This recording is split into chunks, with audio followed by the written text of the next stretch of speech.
Good morning, Emily. Hey Dan, Oh, well, it says Emily on my script here. Sorry. Good morning, Dan. it's good to hear from you, Dan. Uh, Today we're going to be talking about unearthing real goals with families, the importance of dual spousal participation, and what great financial planning looks like.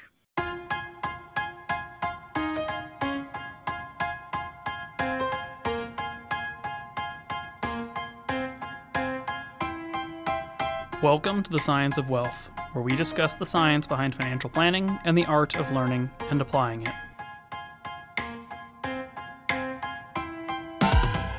All right, unearthing real goals with families, dual spousal participation, which sort of is a requirement for unearthing real goals with families, and what great financial planning looks like. It feels like we're going to be talking about a fantastical place. We're gonna talk about like Narnia or Nirvana or something like that. If these are the topics we're talking about, so hit me. What do we want to talk about first? I want to talk about goals. I think goals in and of itself is just an abstract word. We come to clients and say, hey, what are your goals? What do you want to accomplish? What do you want your life to look like? And, some families and folks do have things they want to achieve, whether it's purchase a house, send their kids to college, or retire. I think for the most part, those are great benchmarks. However, sometimes it's difficult to challenge families to push further than that. So instead of, okay, you'd like to retire, what would you like to do in retirement? And I think we and also families tend to struggle in terms of articulating what these goals look like. So I wanted to talk about it with you. And first and foremost, maybe just even define what is a goal when we're talking to clients about their financial plans. And a goal is ultimately the outcome. What are we attempting to accomplish through the process of financial planning or anything else we're trying to do? You give a couple of good examples here where we say, what not just retire, but what does retirement look like? Where we want to get into the nitty and gritty of that. The analogy I always think of in this context is a lot of people want to be fit. They want to work out or do something active and eat right and be healthy. And they want to have a certain quality of physical fitness as a result of that. But if you went to a professional trainer and you said, hey, I want to be fit, their first question is going to be, okay, in what way? Do you want to be fast? Do you want to be strong? Do you want to have low body fat? Do you want to be good at swimming? Do you want to be able to lift a lot of stuff? Like what actually are we attempting to accomplish here? And so when we think about goals in the context of financial planning, things like retire or pay for my kids' college or be financially independent are really, really broad umbrella descriptions and are going to end up being very, very uniquely tailored. Interesting. Okay, so with clients and families, they have these super abstract goals. Are there any ways that we can converse with families to try to get them to have more, attainable and relevant goals to their situations? Sure. So let's use the example of paying for college or paying for kids' education.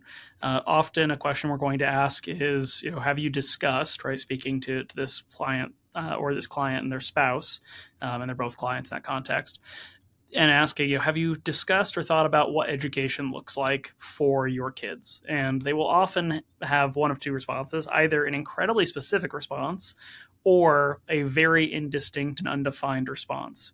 Now, the thing that can emerge from that is that, particularly if it's a couple and not just an individual as the client, they may have very different visions of what paying for kids' education looks like.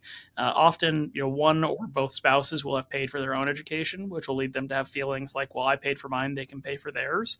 Conversely, they may have had theirs paid for, and they may feel like that obligates them to pay for the next generation, or vice versa. Some people say, student debt has been crushing to me, and I don't want my kids to deal with that. Other people sort of have, I'm going to be a little judgy here and call it an entitled attitude. Like, yeah, my parents paid for my education, but like my kids are on their own. There's a whole range kind of between A and B there, but functionally, when we ask that question, we're asking a values question, right? Do you value paying for your children's education, improving their human capital such that they will have a better life as a byproduct of the education you may support them in obtaining? So that's sort of the foundational question. When we then get past the point of, either on one end of the spectrum, we're going to pay for all the college, or the other end of the spectrum, we're going to pay for none of the college, right? Or whatever the future is. Then there's different conversations to be had there. So let's think about the example of the pay for all the college. Okay, you say you want to pay for your kids' education. Do you have a benchmark in mind for what that actually means in practice? So, for example, do you see yourself paying for them to go to CU Boulder for 4 years? Is that the type of cost we want to benchmark savings and accumulation towards?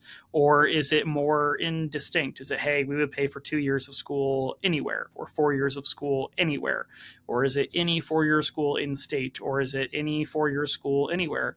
What about grad school? What about law school or med school? So all these sort of variations of college, or we'll pay for some amount of college, but which college, how much college, sort of becomes the conversation there.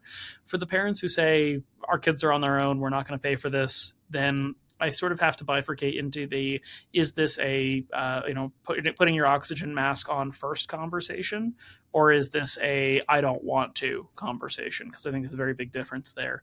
The oxygen mask conversation is just reality. Not everybody makes a huge amount of money, and not everybody can afford to pay for their kids' college. That's just a reality. In that particular circumstance, hey, you're on your own, your kids are going to be on their own. Okay, let's have a conversation, not necessarily about financial support, but what support you can lend them that doesn't strain your finite financial resources. Conversely, if it's a, we don't want to pay for college, okay, tell me more about that. Is it because you just think they should have to fend for themselves? Is it because you don't want to pay for it in general? Is it because you think college is a waste of money and they're going to be indoctrinated into crazy person, Marxist behaviors or something like that? Like, what is the rationale here? And if it's not a financial rationale, if it's more of a beliefs rationale, okay, that's fine. Let's shift the conversation away from education. Let's learn about how you might want to support them into becoming an adult, whether that's helping them get their first job, sending them to a trade school, helping them get their first home out of your home, helping them pay for their wedding, car, whatever it is, right? What other kind of support that's maybe not college do you want to lend to your children when they're ready to transition into independence? That's excellent. I think there's a lot of really good stuff in there, and it kind of reminded me of an acronym I believe I used to use when I was creating goals. It's the SMART acronym. So goals should all be, let me try to do this here: specific, measurable, attainable, relevant, and time bound. So even to use the example that you just said, specific, where do you want to send the child to college? Private, public. Measurable, how much would you like to save? Attainable, is it actually feasible given your financial means and resources? Relevant, is the child going to go to college? And time bound, how many years do we intend to pay for an expense, or how many years until we have to incur this expense? I think the last part I wanted to bring up here was kind of just bringing this back to this, almost the concept of like mimetic desire, where we like and want to seek things out simply because we see other people seeking them out. And I think one of the ones we see with a lot of clients is travel. And I mean this, and traveling is lovely. And of course, everybody would like to travel and see beautiful things. However, a lot of folks like to say they travel, and then we work with them for a year, 3 years, 5 years. And I'd say rarely are those folks traveling as much as they sought out to when we had first started that conversation. And I think there might, for some families, just be a little bit of, well, everybody says they want to travel, so maybe I should just say they want to travel. Whether it's for your specific practice, Dan, or just in general, how hard will you sometimes push if you get the impression a client might be giving you a fluff answer simply because they haven't thought about it independently? So I'll push pretty hard, but not in a way that makes them feel under pressure, because the point is not to make them stressed, by digging and digging and digging. The point is to really elucidate a more specific set of objectives. So when somebody says they want to travel, immediate questions from me like, oh, do you see that being domestic, international, both? And they'll often, have a very quick answer to that. They'll say, oh, really just here in the States, or yeah, I love the idea of going overseas. Okay. And talk to me about the quality of travel. Is that, are we staying in 5-star resorts, or are we taking hostels and buses everywhere? How do we see ourselves, enjoying that experience? And they'll have their feeling, I don't want to sleep in the dirt, or I would love to sleep in the dirt, right? I want to go camping and take a 6-day backpacking trip to Machu Picchu. Right? They'll have these different gradients of experience that really drive kind of the quality there. And then the execution point, where I don't necessarily need to dig much further than that, is I can go look at their expenses and their history of spending and say, okay, when you say you want to travel internationally all the time, do I see this behavior already? And does it fit within your means? Now, again, back to sort of a scarcity thing. If they don't have the financial resources to do it, if it's aspirational, that's different. But if this is a person who's got, or a household that has, $80,000 of money just left over every year, and they're accumulating like crazy, then that becomes a conversation about permission. Hey, you say you want to travel internationally 2-3 times a year. I don't see that spending in your spending history, and you have a lot of money left over. And as a financial planner, I love to see a lot of money left over that we could save and invest and deploy. But let me ask you, is there any reason that we're not doing that today? And there's sometimes then a secondary layer conversation. Well, I do want to travel internationally. I'm not spending on it because we haven't discussed this yet. I'm actually providing a lot of direct support to one of my parents. And I'm worried that if I'm gone for a long time, that something could happen to them. Okay, let's spend more time talking about that, because travel may be a true goal for some people, but there may be confining factors that sort of get in the way, where now we have a hierarchy of goals, right? I would love to do X, Y, and Z, but X becomes a priority over Y, becomes priority over Z. And so though I love to do all of them, sometimes one is gatekeeping the other. I think that leads perfectly into the next conversation or topic I wanted to talk about here, which was dual spousal participation, because I think that goes hand in hand with creating smart or just relevant goals to your situation. And for our firm specifically, when engaging in financial services as a married household, we do require both spouses to be in those initial consults and the beginning steps of those plans. Could you explain maybe a little bit why, Dan, we're so firm on that as a requirement? Absolutely.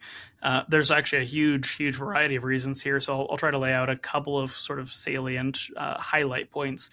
Number one, you may have different objectives. You may be a team, a couple, you're on the same side, but you may have different objectives or different visions of what outcomes look like. Number one. Number two, sometimes those visions can be complementary. Sometimes they can be contradictory. So we need to make sure that they line up. Number three, it is very important that both members of the household have a foundational understanding of the finances of the household. It is a huge risk to any household that you have a money management spouse and a knows nothing about money spouse. That's not to say that you can't have somebody who enjoys money in the household, who's happy to take on paying the bills and tracking the finances and so on, but the other spouse should not be completely ignorant as to what's going on, because it affects them in a direct sense, and it's very important that they at least understand. They don't have to like it, enjoy it, be passionate, but they do need to understand what's going on. And then finally, in that context, and this is just sort of a thing about having a client relationship, when there is an invisible third party in the conversation, so we have spouse A who's attending and spouse B who's never attending, we handicap the entire planning process via sort of the game of telephone tag, where I'm talking to spouse A is talking to me, I'm giving them advice or guidance, and then they're saying, great, I'll talk to spouse B about this. So they go home to their husband, wife, partner, whoever it is, and they say, hey, Dan said something like what I actually said, right? They say, so they describe it to the best of their ability, 80% accuracy. But because there's missing pieces there, it may not deliver well to spouse B. Spouse B might sit there and go like, well, that doesn't make sense to me. And spouse A is like, well, now that I'm trying to remember exactly what they said, and now that I've articulated it in, not quite correctly to you, and now we're having conversations based on the incorrect articulation, I too don't quite understand it. So then we end up coming back to us and saying, I talked to my partner and they don't think it makes sense, or they don't like it, or they don't want to do that. And now that I think about it, I'm not sure that I want to either. Can you re-explain it to me? All right. So can we, and I hate to put it this way, but can we waste some time re-articulating what we already agreed to or thought was a good idea previously when we were both in the room, to arrive at the same place that we were before we did this, in which, unless spouse B has come to this conversation, is now participating, I will now once again go back to my spouse and attempt to re-articulate it again, and hopefully I'll articulate it better this time, and maybe we will or will not take action as a result of that point of articulation. Well said. I think the first part you brought up was it's really crucial and important for families. We see and hear about it all the time. There's one spouse who is, the DIYer. They love to do the financial planning themselves, whether it's the investment management, shopping insurance, or everything in between. And that's all well and good. However, if that spouse is to pass and has not included the other spouse in any part of the financial planning engagement, how do you see that going? I don't see it going well. In fact, I have some personal experience with these types of things, and they tend to go very poorly. And you can make the argument that that spouse actually did a very poor job with the financial planning because they failed to plan for a succession and what would happen if something poor were to happen, which is what financial planning really is all about. So let's say, you do have one spouse that is a DIYer or likes and enjoys financial planning, and the other spouse really has no interest, but they know, they've talked to you and they've heard the podcast. They know they should be involved. So for a spouse that is uninterested, what is the minimum level of engagement you'd like to see from the uninterested party? I want them to be in the meeting. And that sounds like a very flat thing, right? Just like, oh, that's it. So you want them to waste their time sitting and listening to the conversation? Yeah, I want them to be in the meeting. They don't have to assert opinions. They don't have to share ideas. They don't have to ask questions. But I want them in the meeting, and I don't want them reading a book, a magazine on their phone. I want them to sit there and listen. And I have a client, and this client, if they listen to this, is going to know exactly that I'm talking about them. I have a client who can make it about 10 minutes in a meeting, and after that is absolutely ready to be done with that conversation, who nevertheless, for many years now, has sat in every single meeting with them and their partner and myself and listened. And again, been bored to tears, absolutely disinterested about 10, 15 minutes into it, but it still takes part in the conversation. And that has yielded significant dividends because every once in a while, there is a thing that they want to have a serious direct input in. And that's very important that they've been part of the conversation up to this point, that they're not getting it secondhand. That creates a buffer of understanding, that creates a buffer of opportunity to step in or raise their voice when something comes up, and also make sure they're not left out. But in contrast to that, there are some client couples who essentially spouse A comes every time spouse B doesn't come, and they've sort of agreed that that's how it's going to be. My sort of soft rule for that is, if we're going to formalize that, if spouse A is going to be the finance partner and spouse B is just never going to participate, okay, two things. One, spouse B still gets CC'd on everything, right? I at least want it in their inbox. I want to annoy them with this information and education and context, because even if they don't really want it, they do need it. And the second thing is that they have ceded their vote to their partner. So if ever it turns into a spouse A saying, well, I'm going to go back to spouse B and we'll discuss it, no. If that's how it's going to be, then they need to be here for the conversation in the first place. What I'm not going to do is play a game where we have these sort of disjointed conversations like I described earlier, where you and I come to an agreement as as client and planner, and then you're going to go back to a third party who's otherwise disinterested and get their buy-in, only to then come back and potentially say, well, they didn't buy in because they haven't been here for the last 6 conversations. And so they don't understand why we're doing this, and now they're concerned. Well, their time to be concerned was for the last 6 conversations. So in that context, if somebody's if a couple is really going to say, we want to have a finance partner and a non-finance partner, okay, but then you are proxying your vote to the finance partner. And, in an applied practical sense, do they get to complain? Yeah. I mean, I can't actually stop that from happening, but let's be very, very clear about the expectations of that if we're going to formalize a relationship in which only one of you is going to be an interested party.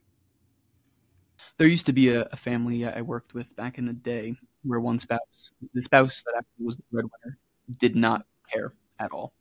But he would sit in on pretty much every meeting. And I remember after about a year, we somehow drifted away from talking about actual numbers and the plan, and instead started talking about the vision. And if you close your eyes, what would your life look like in 10 years, 15 years, 20 years? And I don't know what happened, but there was a weird switch that almost went off in his head where all of a sudden we started talking about the things you can achieve from what we're doing right now. And that spouse became infinitely more interested as a result. And because of that, their relationship and the relationship we had mutually benefited considerably. And I think their financial plan also benefited as a result, which I think is a wonderful segue to the third topic, which is simply what good financial planning or what great financial planning looks like. It's a unique profession, and I know you know this, and that sometimes it can be difficult for us or for families to quantify the value that we provide. Sometimes or oftentimes, we can spend anywhere from 1 to 3 hours doing analysis for a client simply for the answer to be, you don't need to make any changes at this time, or we're keeping everything the same, which to them, can sometimes probably seem a little weird because we're not doing anything, but that doesn't mean work isn't getting done, especially when you compare it to, say, medicine or accounting. Medicine, if you feel better, positive outcome. Accounting, if your taxes are filed appropriately, good outcome. However, for financial planning, it can be a little more squishy sometimes. So let's say we're taking a new family through this process from beginning to end. What does great financial planning look like? I mean, you somewhat already described it. It's getting to a stage of trust where we're really past talking about numbers. We're not talking about the portfolio in security specific detail. We're not getting into the nitty gritty. We're having a conversation about where we are, what we're experiencing, how we're enjoying life. We're having a conversation about how we're getting towards our goals or our proximity to goals or how our goals have changed. And otherwise, you're essentially leaving it to us to fill in the blanks in the background. That is the sort of fundamental good relationship. And I think that applies to just about every professional relationship you could have, right? You go to your doctor, you tell them what may or may not be wrong. They run some tests. You have an enjoyable conversation with them during those tests and through that process, and they prescribe or diagnose or provide a treatment that cures any ailments you're experiencing. You talk to an attorney, your attorney gets the contents from you, says, I'll take care of it. They take care of it, right? Think about any professional relationship in which you don't feel a need to interrogate the professional about the details. You have such trust in the relationship with them that you can have a human language conversation, not a technical conversation, and they in turn take care of your problems for you so sufficiently that you are no longer concerned about them. You don't have any stress or anxiety around them, and you implicitly trust them to do it right. That is an ideal planning relationship from the standpoint that a client has clarity of their vision with us, has shared that vision with us. We are helping them implement it directly. And from that standpoint, every conversation is essentially implicitly, everything's good. Yep, everything's good. Are we going to do X, Y, and Z? Yes, we are. Do I need to do anything? Nope, you're fine. Okay, great. And that is an easy place to get to. You mentioned sort of the thing about having conversations with clients where we don't do anything, right? Where the conclusion of the conversation is everything is fine, status quo is good, we don't need to make any adjustments. And how sometimes somebody might view that as sort of maybe a negative, where they go, well, shouldn't we be doing something? And I think the basic example here would be, if you were plotting a course, you're on a spaceship, you're on a ship, you're walking through the mountains, the hills, whatever, but you're heading in the correct bearing, the correct azimuth. You're pointed at the destination perfectly, and you're on your way to that destination. How long do you have to be on that perfect journey before you sort of boredom or anxiety stirs you to do something to disrupt that course? And that's an interesting human question because fundamentally, if we're doing financial planning right, we are always pointed at the objective and we're in alignment towards that objective. And if the objective changes, we're pivoting in the new direction towards the new objective. But at the end of the day, we should always be pointed in the right direction. And if markets get weird, if life events happen, whatever the case is, maybe we're being shaken out of place a little bit and where we're coming from is now changing. But at the end of the day, we should always be pointed in the right direction. So ideally, changes should be occurring because goals have changed or because circumstances have changed, but not because nothing has happened in a while. I really like that analogy. I haven't heard that one from you before. So, in addition into the things that you've already discussed, without getting into personality differences between clients or anything, from a client or a potential client perspective, are there any things that you look for or that tend to trend well from a relationship standpoint, whether it's engagement, commitment, level of net worth, or are there any factors that you take into consideration from their perspective? There's a couple of factors sort of in the pre-meeting and in the meeting phase. In the pre-meeting, are they approaching the necessities for the preparation of the meeting with gusto? So we send out quarterly invitations to have a meeting. Are they getting all their data input and all their things updated within the first week and scheduling in the first week? Maybe their meeting's going to be in 3 months now, but they're just getting ahead on it. They're really engaged. They see an ask from us, hey, please provide us with X, Y, and Z. They're doing it. They're scheduling. They're on it. And they're very proactive about that. That's a great pre-meeting quality relationship. And then in the meeting context, how often are we having the same technical conversation versus how often are we having a pleasant general conversation about where we are and where we're going. So what I mean by that is, this is sort of an interesting observation. Broadly in the financial planning world, right, the vast majority of firms charge based on investment management. So you have to give them a portfolio, they charge you a percentage to manage it, and then they do planning on the side. Our model today is a bundle of financial planning and investment management. You don't have to let us manage things, but we will manage things for you. Historically, we had clients who did just investment, or we had clients who did just planning. And in that context, some people then, as we evolved our service model over time, made the decision to stay in those categories for any number of reasons. And that's fine. But the interesting thing is, we charge a certain amount for this bundle of planning and investment management. We charge a different amount for just investment. We charge a different amount for just planning. The great irony is, on some level, we probably, and I know of some firms who do this, we actually should probably charge more for clients who do just investment or just planning. And the reason for that is there's not just a trust factor, not just revenue factor, there's actually an efficiency factor. Because when you say, I want to drive my own portfolio, or I want to take, I want to do my own planning, I just want you to handle the portfolio, whichever version it is. In either instance there, the issue that emerges is that often we are spending an enormous amount of time having a bespoke personal conversation about this person's particular plan or this person's particular portfolio that is being held away from us. We're either not doing the planning or we're not doing the portfolio thing. And it takes us far more time and energy to support that when we weren't just hands-on in the first place, when we weren't already doing the planning, already managing the portfolio. It's significantly less efficient because we get this semi-accurate self-reporting from this client about their portfolio position, or they present their planning questions and needs to us in a semi-accurate, incomplete data sense. And we're forced to either make approximations about the planning stuff. Hey, I don't have all the data, but I think this might be what works for you. Or in the case of portfolio stuff, thank you for that spreadsheet that you built me 2 weeks ago. I know that data is not accurate anymore, but now I have to advise you based on inaccurate data. And also, when I give you recommendations about you need to buy this or sell this or change this or whatever it is, I'm really depending on you to do that correctly and quickly, because the advice expires very, very rapidly. And so if you wait a week, my numbers are no longer accurate. If you do some of it but not all of it, you may not understand that part of my recommendation to buy this and sell that hinged on both of those things happening. But if you decide, well, he said to buy this, but I don't feel like selling that and hold on to it, maybe you just caused a tax problem that you didn't realize you were going to cause by doing that. So all that to say, back to the ideal planning conversation, planning relationship, it really is about that level of trust. It is about getting to a point where you are willing to entrust your family, right, your personal financial future to us, in the sense that you are willing to delegate what can be delegated to us, and that you take our advice implicitly. And that doesn't mean you can't ask questions or want to have a better understanding, but it's not a conversation of challenging and, well, why would we do this? It's okay. You understand me, you know me, you're giving me advice in my best interest. Okay, let's just do that. That's a really good place to get to with any professional.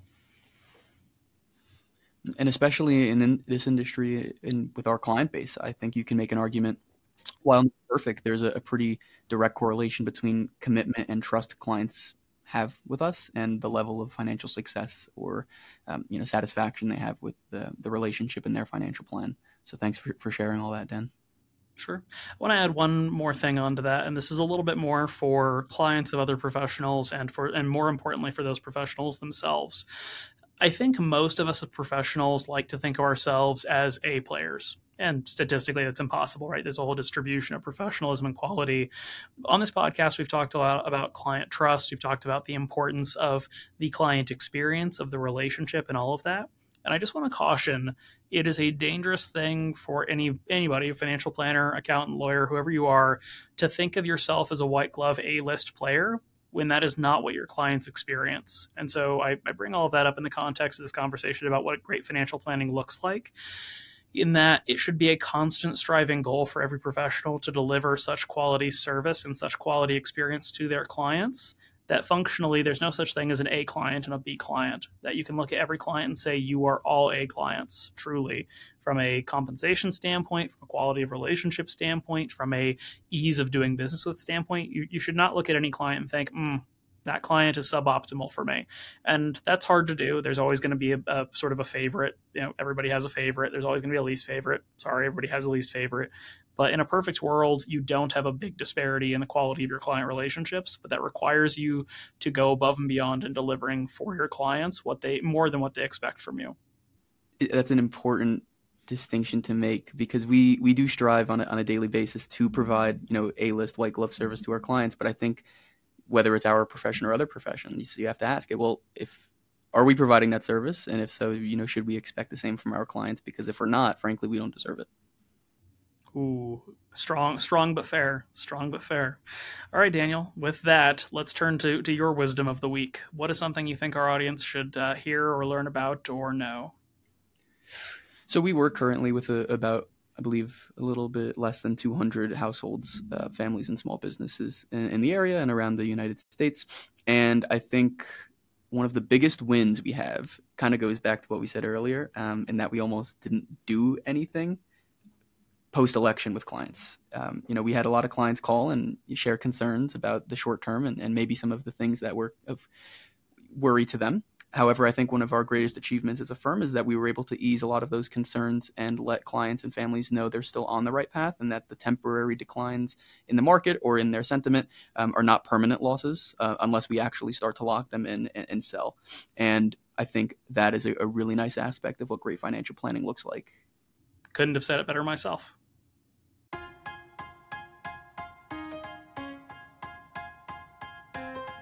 The Science of Wealth is produced by My Wealth Planners, a registered investment advisor in Colorado. The theme song is This Is Your Time by Dan Phillips. The podcast is intended for educational purposes only and is not investment advice or any other form of advice. Not all material discussed on the podcast is appropriate for every individual in every circumstance, so you should consult with a certified financial planner, tax professional, or legal professional as appropriate before attempting to apply any of the subjects, strategies, or tactics discussed on the podcast.